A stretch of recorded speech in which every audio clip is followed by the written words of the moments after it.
Euphorics II, number 68 from 99s.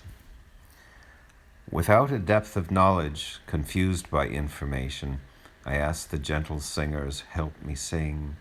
It is a privilege to pay them homage with intuition's synesthete vibrations, to assure them I am listening, whether to a sound wave from a tower where one can see a nighthawk or a dove, as I turn the noise outside to mute, to congregate in silence at its power, nor need nor want a subjugating love, to be the measure of an absolute, and find some space, some liberty, a word I'd never used in any poem, to express the way I found my tone, and how my life and death are poetry, that in the sacred singing of the tome I found the singers, bards, and knew my own was neither less nor more, because it was an act that willed itself before I crafted the notes that moved in me as I moved on. And in that making, more as one who does than one who knows, less has been exacted, less than that perfected. I saw that reason could not pre-exist if it did not exist, that words may take the shape of anything, but by that vague conceit will lie imbued with little, irrelevant, and suffer to persist as dogma that thwarts the growth of being and hangs itself. That thing is misconstrued and wears a noose plated of heavy chain, as theoretics make such weight the center of what would be a journey or a song, a bright enthusiasm from the back brain, which stands inside itself, an epicenter that draws up truths from buckets, billabongs, wells within where words spring to the mouth, vales where woodwinds dance with waterfalls, where sunlight slants across the shadow plains, hemispheres that gird the north and south and find in light's division the revival of changes, cycles, difference that sustains polarities, defines the east and west. Although division needs a central square, a root of origin, if there was any, a place to ground a thought, a reference, if posited, imagined or not there,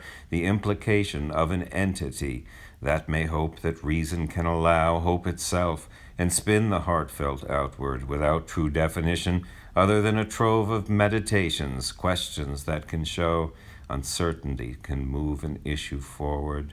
that there are ghosts that shadows cannot prove.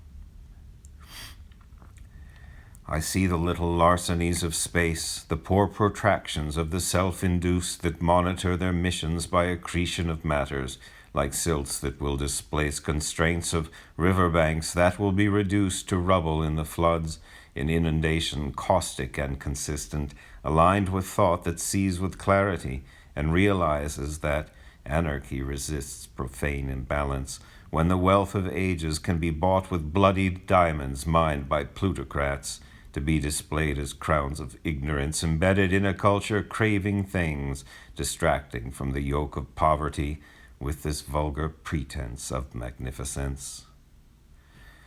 Without wealth or wit, with nearly nothing, but resolutions found in poetry, the missteps in this mystifying dance can find a wonderment, a chance to fill a chalice for a windswept toast to light, a swelling wave that clothes a nakedness, a sun that warms the wind that drives a sail, a pulsar giving birth to stars each night, a sound that melts the void with tenderness, Orpheus turning back to die with her.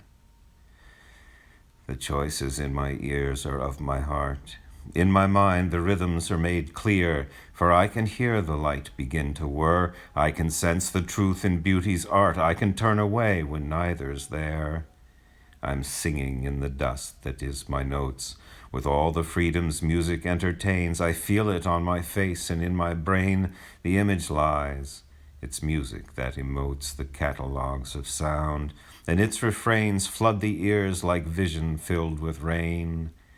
I drew the blinds to keep the dawn sun silent, as it would make a music in my eyes that would drown the other pitches out in its rise through veils and skeins of quiet. But still I hear the valence of white noise, sun shafts sizzling through the shades of doubt, like lightning flashing in a thunderous riot. In my own smile I find my heart's song's joys, and all the ignorant armies put to rout.